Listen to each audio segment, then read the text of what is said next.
Okay, you need to use eye protection when you're using a torch. About 17 years ago, I hired a jeweler by the name of Sean. Sean is without a doubt the best jeweler I've ever had the privilege of working with. He was a fantastic jeweler. He knew his stuff. As I said, this was about 17 years ago. And platinum was not as popular. There wasn't as much training as there is today. We all know that back then. After Sean came to work for me, and I saw the type of work he could do, I asked him, Sean, do you know how to work on platinum? And Sean said to me, and I got excited. You know, bench jewelers, we're typically kind of quiet individuals. We're not very outgoing. And so when someone says, that's the typical response of bench jewelers. You know, if you ask a bench jeweler if they like what they're doing, the response you probably will get is, And he say, no, I mean, do you really enjoy working on the bench? Would you rather work on the bench than any other job in the world? They would say, You say, if you enjoy it so much, can't you say, with a little more enthusiasm? And they would say, with a little more enthusiasm. You know, that's just the way we are, right? So I got excited when he said that. So I said, great, I got a platinum ring I need for you to size, and I handed him the job. He took the job and tossed it aside on his bench, rolled his eyes towards the heavens, and went on with his work. Well, I went over to my bench, picked up my welding goggles, which at that time were those green ones on top. They were the only ones I had in the shop, so I handed them to Sean and said, here, use my goggles, they're the only ones I have. Next time I'm out, I'll get you another pair.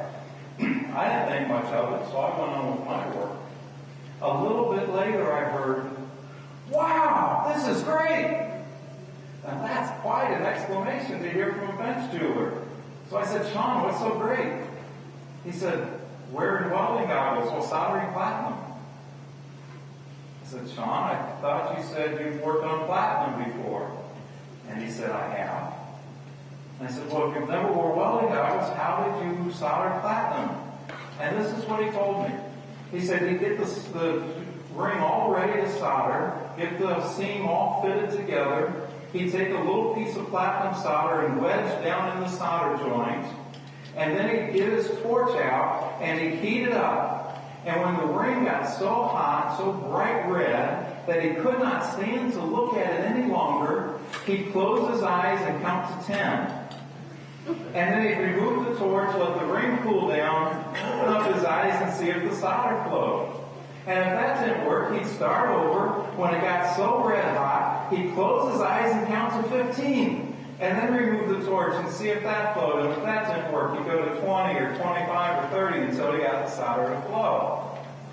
Within a week, Sean was doing some of the most beautiful platinum work you've ever seen.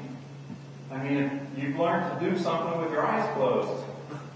Imagine what you can do with them open, right? You need to wear eye protection when you're using a torch, whether you're soldering or welding the platinum. Now, I hate welding goggles. I do not like wearing them in the shop. You put the welding goggles on and the whole shop goes dark. You can't see anything.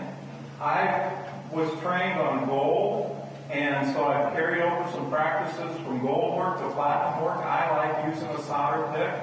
And when I got my goggles on and I got my solder pick, I can't find a piece of solder to melt to pick up to put on the piece.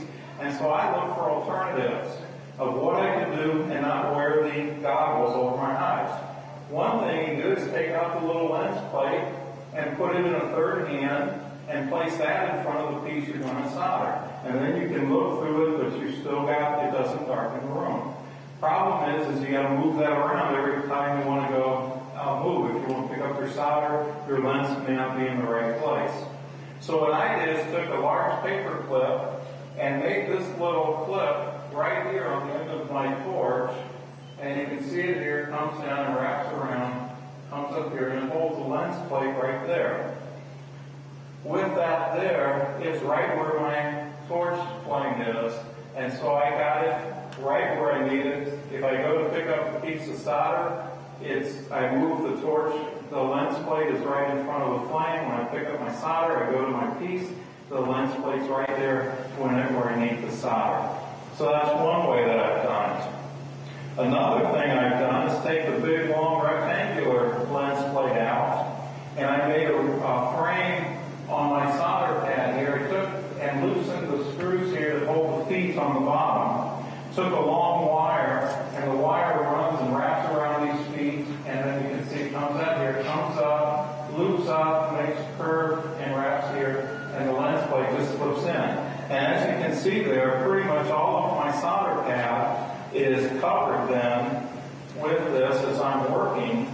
I can see through the lens plate, and if I need to move around and find my solder, if I can't see my solder through the lens plate, I can sit up a little bit, look over the top and find where my solder is, sit back down and look through the lens plate when I heat it up. And so that's just the way I held the lens plate there in front of my solder board. This is my platinum soldering board. It's the only thing I do on this is platinum work. When I'm finished working on platinum, it is the GRS mount, so I can lift it up, set it aside of my bench, and that's the only thing I work on. So the lens plate isn't in my way when I go to work on gold or silver, because I do not use that solder board for gold or silver. So that's just a couple of creative ways that you can get around to wearing the big welding goggles and making the room go dark. And I'm sure if you use your creativity a little bit, you can figure out some other things.